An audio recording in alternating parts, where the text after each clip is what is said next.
বন্ধুরা আলু ভাজা হয়ে গেছে আর এখানে পেঁয়াজ ভাজছি, তোমরা দেখতেই পাচ্ছ। তো বলো তো কী রান্না হবে। পেঁয়াজ ভাজছি আর মাংস রান্না হবে, তোমরা দেখতে পাচ্ছ। আর পেঁয়াজ ভাজা হয়ে গেছে, এখন আমি মশলা দিয়ে দিব। মশলা বাটা হয়ে গেছে, তো মশলা আদা জিরা রসুন পেঁয়াজ টমেটো বাটা হয়ে গেছে, আমি দিয়ে দেবো এখন কড়াইয়ে।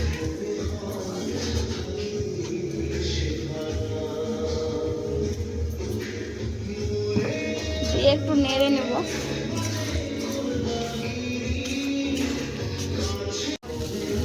জলটা দিয়ে দেবো এখন, আমি জল দিয়ে দিলাম। তো আর একটু নেড়ে নেব।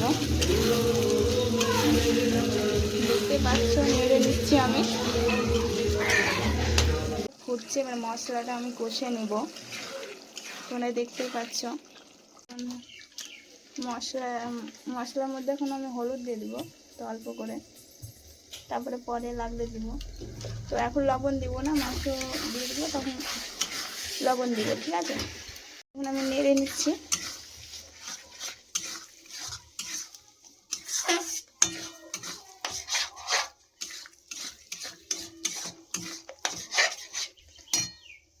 তো মশলা কষা হয়ে গেছে, তোমরা দেখতেই পাচ্ছ। তো এরকম করে মশলা কষে নেবে। তো এখন আমি মাংস দিয়ে দিব।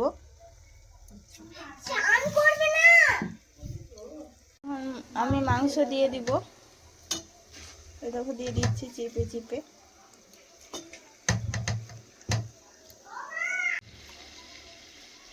এই তোমরা দেখতে পাচ্ছ আমি এখন মাংস দিয়ে দিচ্ছি। মাংস দিয়ে নেড়ে নিচ্ছি, তোমরা দেখতে পাচ্ছ। লবণ দিয়ে দিচ্ছি।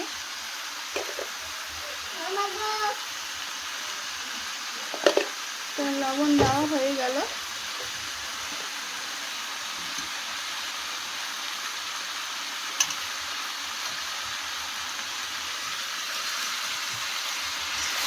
তো এটা নেড়ে নিচ্ছি, তোমরা দেখতে পাচ্ছ।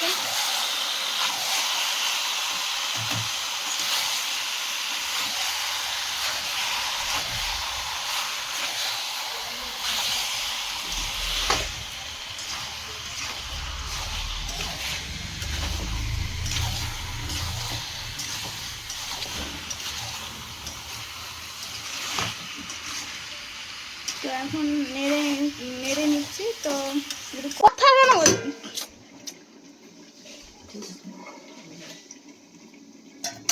দেখো এবার ঢেকে দিয়েছি। তো একটু ঢাকনাটা খুলে নিব, নামিয়ে নেব। তোমরা দেখতেই পাচ্ছ কি সুন্দর কালার চলে এসছে। তো আমি নেড়ে নিলাম একটু।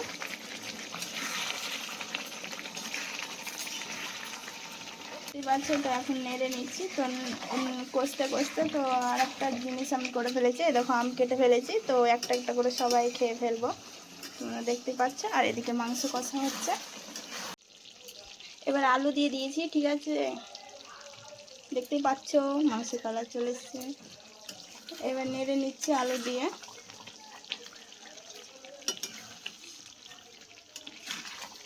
তোমরা দেখতে পাচ্ছ যে আলু দিয়ে নেড়ে নিচ্ছি একটু। আর মাংস কষা হয়ে গেছে, তখন জল দিয়ে দিচ্ছি। নাড়ছি, তো ভালো করে নেড়ে নিচ্ছি। দেখো কালারটা দেখো, মাংস কি সুন্দর এসেছে। তো রান্না হয়ে গেছে, এবার আমি নামিয়ে ফেলবো। দেখো কি সুন্দর কালার হয়েছে, আর হচ্ছে দেখো ফুটছে। তো এবার নামিয়ে ফেলবো।